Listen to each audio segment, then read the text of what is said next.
అందరికీ నమస్కారం అండి.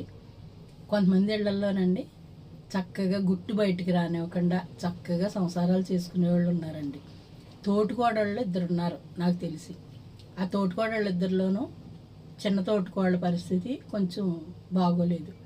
కానీ పెద్ద తోటికోళ్ళండి తల్లిలాగా తోటికోడళ్ళని కడుపులో పెట్టుకుంటుంది.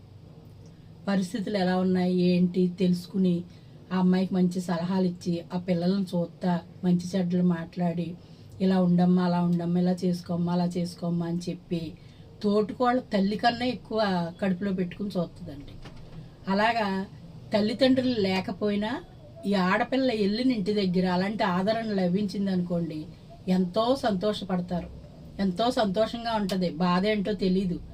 వాళ్ళు ఎలాగా స్పందిస్తారంటే, మా అమ్మ లేకపోయినా మా తోటికోళ్ళు నాకు సొంత తోబుట్టు కన్నా ఎక్కువ చేసింది కదా అని ఒక ఇదిలో ఉంటారు.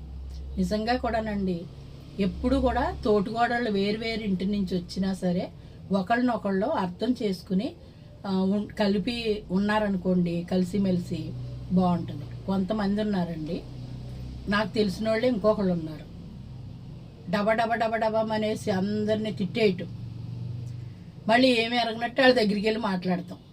తోటికోడలను తిట్టేయటం, మరిది గారిని తిట్టేయటం, లేకపోతే ఇరుగు పొరుగుని తిట్టేయటం, ఇలాగా తిట్టేయటం, మళ్ళీ ఏమి ఎరగనట్టు వెళ్ళి వాళ్ళతో మాట్లాడతాం. ఇటు ఉన్నారు అటు ఉన్నారు. అలాగే కొంతమంది ఎలా ఉంటుందంటే వాళ్ళే బయటపడిపోతూ ఉంటారు, వాళ్ళ బుద్ధులు బయటేసేసుకుంటూ ఉంటారు. ఎప్పుడు కూడా ఆడవాళ్ళండి పెదవు ఇప్పి మాట్లాడాలంటే 10 రకాలు ఆలోచించాలి. అలా ఆలోచించినప్పుడు ఆ ఇంటికి పరువు మర్యాద, ఆ ఇంటి యజమానికి ఎలా ఉంటుందంటే తన భార్య గురించి నలుగురు గొప్పగా చెప్తుంటే సంతోషంగా ఉంటుంది. పిల్లలకైనా తల్లి గురించి చెప్తుంటే. కొంతమంది ఈ చండాల పోళ్ళు ఇంతే అన్న భావం కలిగింది అనుకోండి, ఆ మాట వింటే ఆ ఇంట్లో వాళ్ళకి బాధ కలుగుతుంది కదండి. కొంతమంది ఉన్నారండి, దారంటే ఎవరన్నా వెళ్ళిపోతున్నారు అనుకోండి, కేకేసి ఏంటి ఎలా ఉన్నారో ఏంటి అని అడుగుతారు. అంతవరకు బాగానే ఉంటుంది. ఆ తర్వాత మొదలు పెడతారు లోకాభిరామాయణం.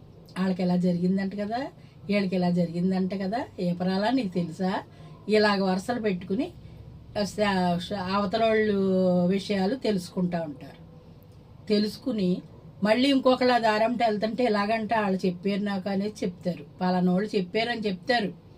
చెప్పినప్పుడు ఓహో నా గురించి వెళ్ళి అక్కడ చెప్పిందని ఏళ్ళ జుట్లు పట్టుకుంటారు. ఒకే ఇంట్లో వాళ్ళు జుట్లు పట్టుకుంటారు, నా గురించి వెళ్ళి బయట చెప్తుంది అనమాట అనేసి. ఎందుకండి చూసారా, ఇటు మంచి ఇటు చెడ్డ.